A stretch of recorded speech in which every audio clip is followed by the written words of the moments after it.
governo guarda la nostra regione e promuove l'alta velocità ferroviaria Salerno-Reggio Calabria 106 e svincolo autostradale Cosenza Sud. Nuovo protocollo per combattere le infiltrazioni mafiose sugli appalti all'Unical, siglato in prefettura. Dopo le proteste dei sindaci del Vibonese scatta la tregua, incontro decisivo con l'assessore Di Caprio.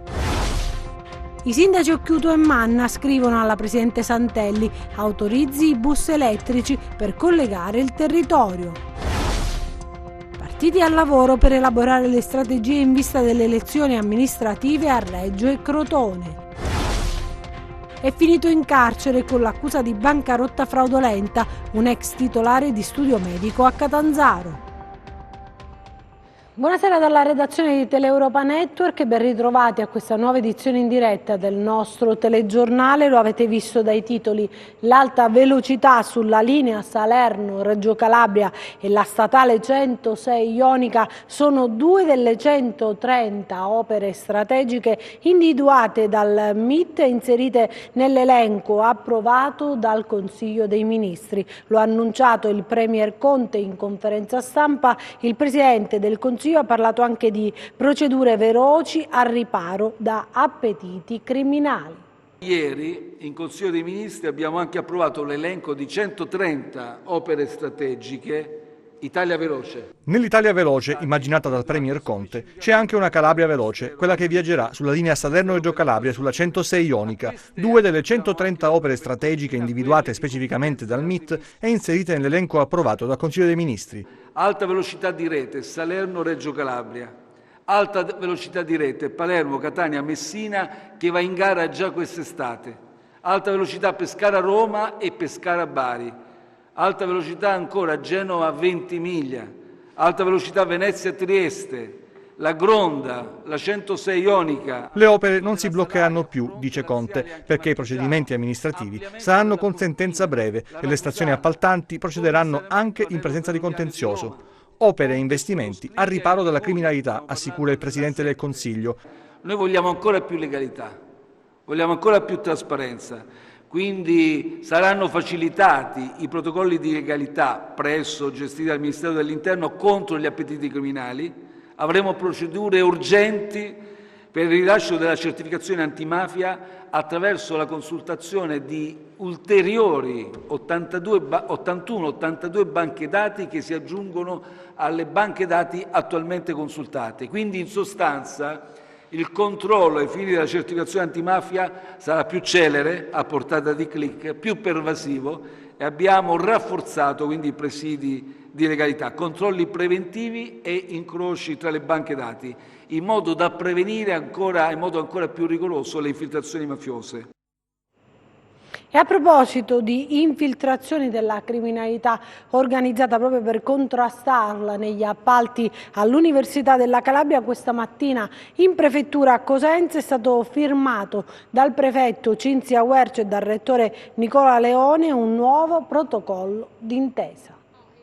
Regole sempre più stringenti e collaborazione sempre più stretta tra la prefettura di Cosenza e l'Unical, già legate da un protocollo per la legalità firmato nel 2017, che oggi è stato rinnovato con un accordo che ne estende l'operatività ad appalti dal valore inferiore rispetto al passato. Dal momento che ci si è resi conto che la soglia dei 5 milioni era una soglia che non copriva tutti i progetti vari che l'università ha intenzione di portare avanti e che quindi è necessario abbassare la soglia a 3 milioni, proprio perché per poter estendere questi strumenti di controllo e di monitoraggio previsti dal protocollo ad appalti che comunque chiaramente saranno forse più frequenti, considerato l'importo minore, rispetto ad appalti superiori ai 5 milioni. L'università, quale stazione appaltante, si impegna a rendere immediatamente disponibile una banca dati relativa alla filiera delle imprese, che conterrà anche gli elementi per il monitoraggio finanziario. Il protocollo viene rinnovato in un periodo di grande attivismo da parte dell'Ateneo. L'università ora si appresta a realizzare una serie di opere di grande rilievo, no? Alcune di queste già rientrano nel protocollo, noi stiamo presentando ora un progetto per l'edilizia universitaria di circa 15 milioni di euro, la scadenza è proprio il 15 luglio a breve, ce ne sono altri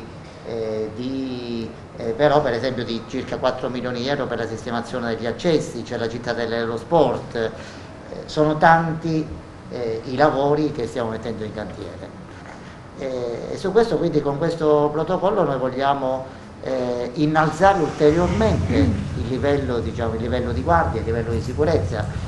Noi abbiamo visto, tra l'altro è cronaca recente, che proprio grazie alla presenza del protocollo un imprenditore è stato quasi costretto a denunciare, una tangente, quindi dando una svolta positiva alle indagini.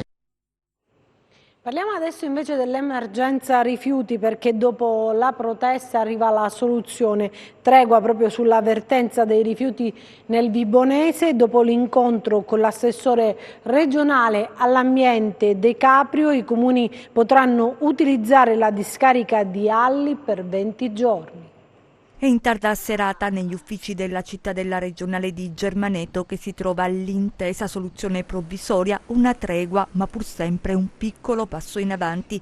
Vibo potrà imballare gli scarti da destinare alla discarica di Alli, ma solo per 20 giorni. La risposta della regione alla protesta dei sindaci del Vibonese, una cinquantina in tutto, che ieri mattina, indossata la fascia tricolore, si sono recati a San Pietro Lametino per dire basta al problema della spazzatura, emergenza che va avanti da più di 2 mesi. Mobilitazione che aveva fatto scattare la reazione stizzita del lato di Catanzaro, che aveva bollato l'iniziativa come teatro dell'assurdo.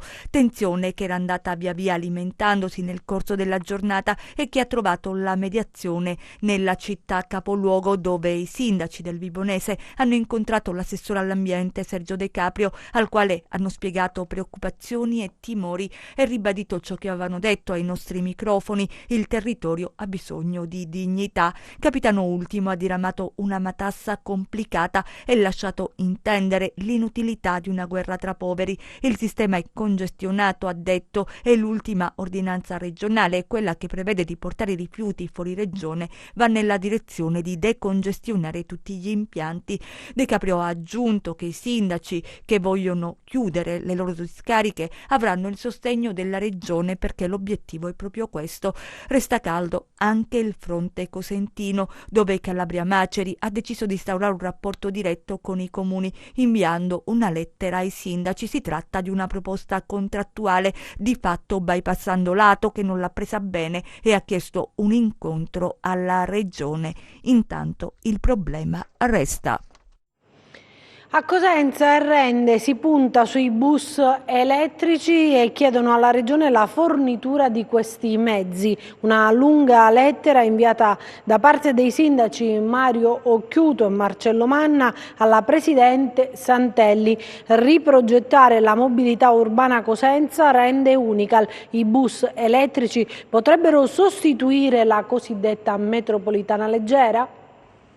Cosenza e Rende puntano sui bus elettrici per il servizio integrato di mobilità urbana e chiedono alla Regione la fornitura dei mezzi. I 2 sindaci, Mario Occhiuto e Marcello Manna, in una lunga lettera inviata alla Presidente Santelli, propongono sin da subito la riprogettazione del sistema di mobilità pubblico in vista della riapertura a settembre dell'anno scolastico e la necessità di rispettare le norme relative al Covid.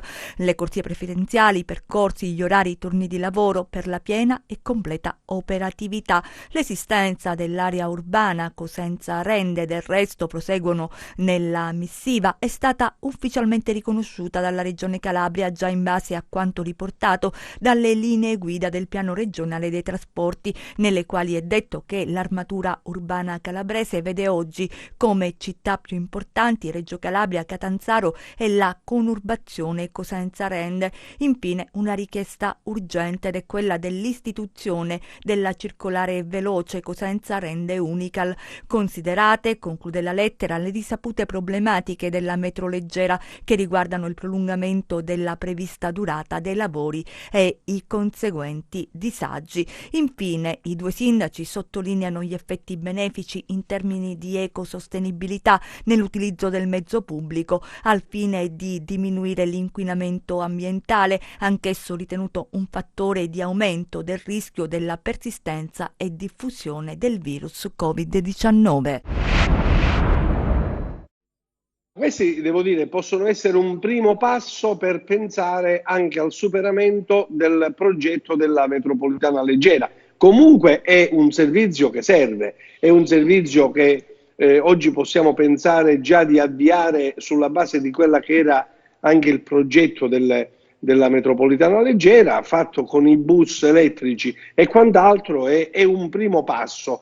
Poi ovviamente con la metropolitana leggera dovremo un momento fare una riflessione anche con la comunità europea, verificare se c'è la possibilità di non perdere questo enorme finanziamento che la Calabria e in particolare questa zona di Cosenza e di Rende ha, e far sì che si riprogetti anche una mobilità che sul territorio dia un servizio essenziale. Quello di Università Rende Cosenza è sicuramente un qualcosa che serve per tutta la città e tutti i cittadini. Io penserei anche di prolungarla anche per buona parte delle ore serali fino alla notte. Cioè, si tratta di stabilire un percorso che sia anche di servizi essenziali per i cittadini. Parliamo adesso di politica, perché ci sono i partiti che sono al lavoro per le prossime amministrative in Calabria. Cominciamo da Reggio. Rumors, ambizioni legittime e reali, notizie che non trovano riscontro, candidati veri e candidati fantasma. Insomma, a poco più di 2 mesi dalle prossime elezioni amministrative, sarà, lo ricordiamo, Election Day a tutto tondo, la politica è in pieno fermento, con tattiche esplicitate, ma non sono queste che verranno utilizzate nel prossimo futuro, e riservatezze di metodo. Un mondo variegato che tra dubbi, sospetti e anche in alcuni casi lealtà si mette a confronto. Oggi prendiamo a modello di queste dinamiche in corso Reggio Calabria e Siderno. Il capoluogo è il paese con status di città che presenta indubbiamente molte similitudini con la consorella certamente più popolosa, più grande e più conosciuta. Reggini comunque pronti a vivere un'esperienza importante. In riva allo stretto è certa la ricandidatura di Giuseppe Falcomatà, centrosinistra dato per sostanzialmente unito, a parte le scelte di agire in solitario di qualche piccola realtà dell'estrema sinistra. Nel centrodestra la dialettica è in corso e oggettivamente la scelta deve ancora arrivare. La Lega di Salvini potrebbe rinunciare a chiedere il candidato, potrebbe, sottolineiamo, sebbene la città dello Stretto sia più affascinata dall'azzurro berlusconiano. Si vedrà. A Siderno invece sono molti, qualcuno dice troppi, potenziali candidati. Al momento c'è solo una ufficialità vera e propria, quella che sancisce la discesa in campo dell'avvocato Antonio Cutugno. 2 liste già formate con la formula del movimento civico e scevro da schieramenti ideologici. Certa, ma si aspetta il comunicato ufficiale, la candidatura del professor Domenico Barranca, già vice sindaco della città ionica. Con lui molti candidati che si riconoscono nel centrodestra. Anche Barranca però dovrebbe essere candidato con liste civiche, perché il centrodestra ufficiale è ancora in pieno regime di confronto. Discussione in corso invece all'interno delle forze di centrosinistra. Piero Fuda, sindaco dell'ultimo governo locale, vorrebbe ripresentarsi. La maggioranza che ha amministrato Siderno prima del grave scioglimento per mafia è convinta di avere compiuto il 70% del programma e sarebbe convinta di dare prosecuzione all'impegno dell'ex senatore, ma il Partito Democratico non è per la continuità e chiede invece un cambio netto. Candidatura in solitario? Possibile, ma all'orizzonte c'è l'ex sindaco Mimmo Panetta. Un pensiero di candidatura, dicono voci autorevoli, non gli è estraneo. Mentre il sondaggio del Sole 24 Ore annovera Ugo Pugliese fra i sindaci più amati, anche se da tempo ha rassegnato le dimissioni dall'incarico, Crotone si prepara alle prossime amministrative. I 5 Stelle puntano su Correggia. Il sondaggio del Sole 24 Ore suona come una beffa per l'ex sindaco di Crotone Pugliese, che è risultato essere il più apprezzato tra i sindaci calabresi, pur essendo lo stesso dimissionario da tempo. Potenza dei sondaggi, ma questa è un'altra storia. In questo clima di Remember, la città di Pitagora prepara la stagione elettorale per il dopo commissariamento. I partiti preparano la strategia e scelgono i loro candidati. Il Movimento 5 Stelle punta su Andrea Correggia. Gli attivisti mi hanno chiesto di fare questo passo e insieme agli attivisti locali abbiamo scelto di fare questa lista e siamo pronti e stiamo preparando un programma, anzi il programma è già pronto, però è sempre in divenire, non è mai chiuso, è sempre aperto ai contributi della città e delle associazioni. Ci saranno tutti i punti principali del Movimento 5 Stelle, l'acqua pubblica, energia rinnovabile, mobilità sostenibile. Però su Crotone noi punteremo tantissimo sulla cultura e la nostra identità culturale, perché noi siamo una città di storia, è una nostra caratteristica e va valorizzata. Ai cittadini crotonesi chiedo di informarsi sui programmi e sulle persone che sono candidate e sulla loro storia, perché in base a questo si può costruire un'amministrazione migliore rispetto alle ultime che ci sono state. E dopo lo spot sulla Calabria affidato al regista Muccino, adesso sarebbe addirittura all'arrivo anche l'accordo con il giornalista Giovanni Minoli, al quale la governatrice vuole affidare la presidenza della Film Commission. Altro inserimento di un personaggio di peso nella squadra di Iole Santelli? Beh, pare di sì, almeno secondo l'indiscrezione pubblicata stamattina dal Fatto Quotidiano. Si tratta di Giovanni Minoli, storico giornalista e inventore del fortunato format Mixer. A lui pare la governatrice vorrebbe affidare la guida della Film Commission. Nulla di certo, almeno fino ad oggi, anche se dalla cittadella non arrivano smentite. Vedremo nei prossimi giorni. Sempre lo stesso giornale svela i compensi che la Regione ha previsto per la realizzazione dello spot per pubblicizzare la Calabria affidata al regista Gabriele Muccino, al quale andranno 200.000 euro, 300 invece per Raul Bova. È stato poi previsto il compenso per la compagna dell'attore, l'attrice e modella spagnola Rosa Muñoz Morales. Il costo per la realizzazione del microfilm della durata di 8 minuti divisi in 4 parti è di 1,7 milioni di euro. Il prodotto sarà messo in onda probabilmente dal prossimo mese di settembre, oltre che dalle reti Rai, da Mediaset e reti satellitari, anche dalla 7. La Santelli nel corso della conferenza stampa di presentazione del progetto ha parlato di nuova narrazione della Calabria, ma le polemiche alimentate dagli artisti locali non si placano e c'è chi parla di colonialismo culturale. Tamponi obbligatori per chi arriva da fuori regione, la richiesta è del consigliere Di Natale alla Presidente Santelli. Serve intensificare i controlli per scongiurare una nuova ondata di contagi.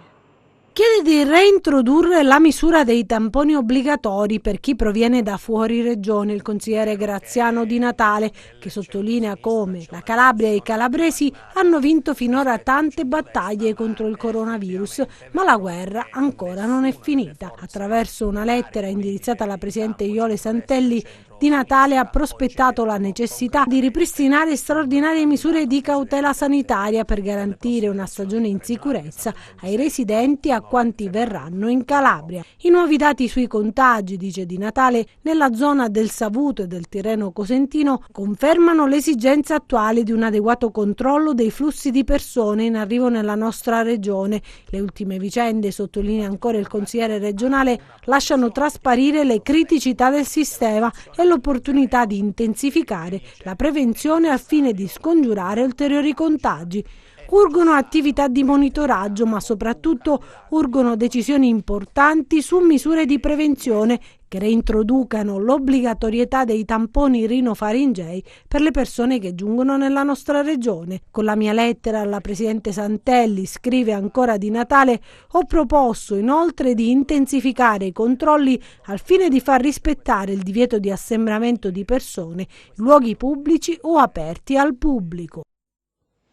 E c'è un nuovo contagiato oggi in Calabria, emerso dal bollettino regionale. Il caso di oggi è stato riscontrato presso l'ASP di Reggio Calabria ed è stato intercettato grazie allo screening pre-ricovero. Secondo il bollettino diramato dalla Regione Calabria, ad oggi sono stati effettuati 98.703 tamponi. Le persone risultate positive al coronavirus sono 1.184, una in più rispetto a ieri, quelle negative 97.519. Territorialmente i casi positivi sono così distribuiti: a Catanzaro 1 in reparto, 1 in isolamento domiciliare, 182 guariti e 33 deceduti; a Cosenza 2 in isolamento domiciliare, 433 guariti e 34 deceduti; a Reggio Calabria 3 in reparto, 16 in isolamento domiciliare, 256 guariti e 19 deceduti; a Crotone 1 in isolamento domiciliare, 112 guariti e 6 deceduti; a Vibo 3 in isolamento domiciliare, 77 guariti e 5 deceduti. Il totale dei casi di Catanzaro comprende soggetti provenienti da altre strutture e province che nel tempo sono stati dimessi. Il caso positivo di oggi è dell'ASP di Reggio Calabria, è stato intercettato grazie allo screening pre-ricovero. Le persone decedute vengono indicate nella provincia di provenienza e non in quella in cui è avvenuto il decesso. Dall'ultima rilevazione, le persone che si sono registrate sul portale della Regione Calabria per comunicare la loro presenza sul territorio regionale sono in totale 6.112. Nel conteggio sono compresi anche i 2 pazienti di Bergamo trasferiti a Catanzaro, mentre non sono compresi i numeri del contagio pervenuti dopo la comunicazione dei dati alla Protezione Civile nazionale. E Giancarlo Pittelli, l'ex parlamentare di Forza Italia coinvolto nell'indagine antimafia denominata Rinascita Scott, resta in carcere. Questo è quanto ha deciso il GIP del Tribunale di Catanzaro, che non ha accolto la richiesta avanzata dai legali di Pittelli. Operazione contro il narcotraffico fra Sardegna e Lombardia. 2 organizzazioni sgominate dai carabinieri del ROS avevano contatti anche con la cosca Barbaro Papalia di Platì. Avevano contatti anche con la cosca Barbaro Papalia di Platì, le 2 organizzazioni criminali dedite al traffico di sostanze stupefacenti operative in Sardegna e in Lombardia. Il blitz, scattato oggi alle prime luci dell'alba, ha portato all'esecuzione di 33 misure cautelari emesse dalla Procura di Cagliari. L'operazione, denominata Dama, ha visto impegnati i carabinieri del ROS. A capo della banda ci sarebbe stato Efisio Mura, che operava nel quartiere popolare di Sant'Elia a Cagliari. Anche dopo l'arresto avvenuto nel 2019 riusciva a gestire dall'interno del carcere il traffico di droga. Un gruppo violento, come è stato documentato dagli inquirenti, che non avrebbe esitato ad imporre la propria presenza nelle piazze usando anche la forza e costringendo i residenti a fornire le proprie case per far nascondere i pusher durante i controlli delle forze dell'ordine. Le indagini avrebbero poi documentato i contatti di membri del gruppo criminale, in particolare Pier Giorgio Mura, zio di Efisio Mura, con esponenti della cosca di 'Ndrangheta Barbaro Papalia di Platì, operativa Buccinasco. Il gruppo, particolarmente attivo nella provincia di Bergamo, avrebbe avuto a capo Umberto Sanna, noto trafficante sardo, capace di garantire contatti con elementi criminali albanesi e calabresi stanziali nella provincia di Bergamo. Per trasportare la droga, l'organizzazione si serviva di auto in cui veniva realizzato un doppio fondo e di una coppia di corrieri bergamaschi che in diversi casi avrebbe usato anche figli minorenni per eludere i controlli. È accusato di aver occultato documentazione contabile e distratto diversi beni di uno studio medico specialistico di Catanzaro. L'ex titolare proprio dello studio medico è stato arrestato dalle Fiamme Gialle, è stato condannato in via definitiva a oltre 4 anni di reclusione per reati fallimentari. Bancarotta fraudolenta. Con queste accuse è finito in manette l'ex titolare di uno studio medico specialistico di Catanzaro. Il provvedimento di carcerazione emesso dalla procura catanzarese è stato eseguito dalle Fiamme Gialle. L'uomo, 57 anni, è stato condannato in via definitiva a 4 anni e 6 mesi di reclusione per reati fallimentari. Nel 2011, secondo quanto accertato dagli inquirenti, aveva occultato documentazione contabile e sottratto diversi beni della società, tra cui apparecchiature mediche, PC e arredi per ufficio, creando così un danno ai creditori. Lo scorso mese di maggio la condanna inflitta dal Tribunale è diventata definitiva e così la Procura di Catanzaro ha emesso il provvedimento di carcerazione eseguito dai finanzieri della tenenza di Soverato. Il 57enne adesso è recluso nel carcere di Siano. Adesso a Castrovillari per un taglio di alcuni alberi. Non ci sono più gli alberi che per decenni hanno contraddistinto Corso Calabria Castrovillari, testimoni di tante generazioni di contrasti e controversie per chi non li voleva e di dibattiti per chi invece era a favore. Da ieri non sono più a Quartia del Viale alberato a nord della città del Pollino. Non è stata una scelta bella quella fatta 40 anni fa di piantare in un viale così bello. Noi stiamo cercando di recuperare, quindi abbiamo iniziato da questo, li toglieremo tutti, evitiamo le polemiche, facciamole tutte adesso perché verranno tagliati tutti e verranno sostituiti con essenze che possono garantire la bellezza di un viale, ma soprattutto possono garantire la sicurezza. È normale pensare prima alla sicurezza dei cittadini, concorda Ferdinando Laghi di Solidarietà e Partecipazione, ma questo non può essere preso come scusa per distruggere un patrimonio urbano che rappresenta ma anche una funzione di salvaguardia della salute, della depurazione dell'aria,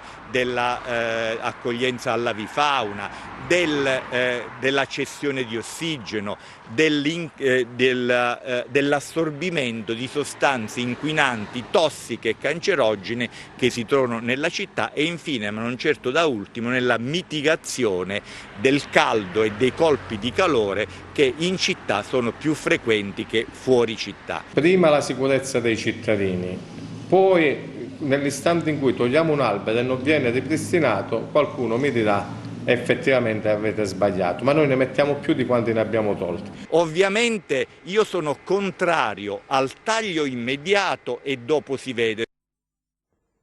E adesso vediamo la borsa.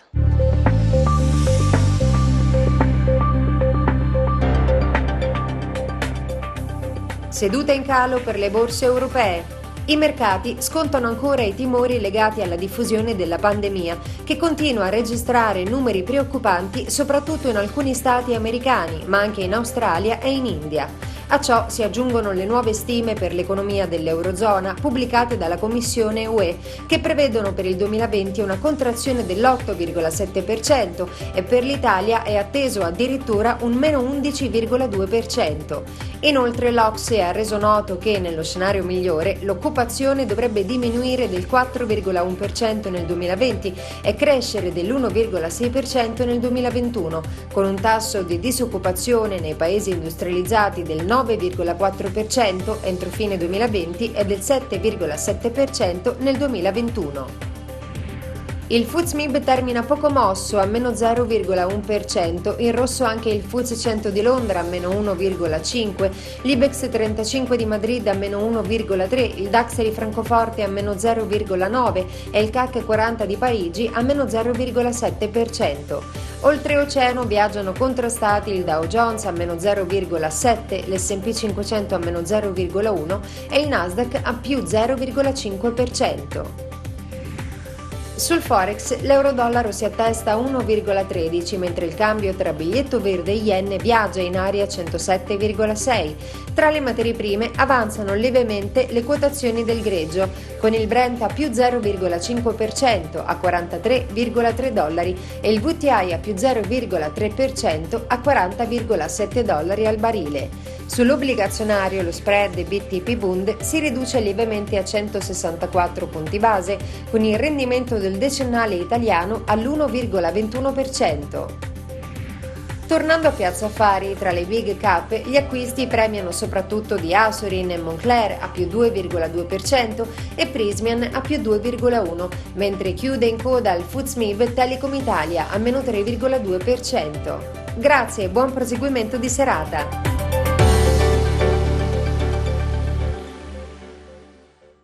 Adesso vediamo il meteo.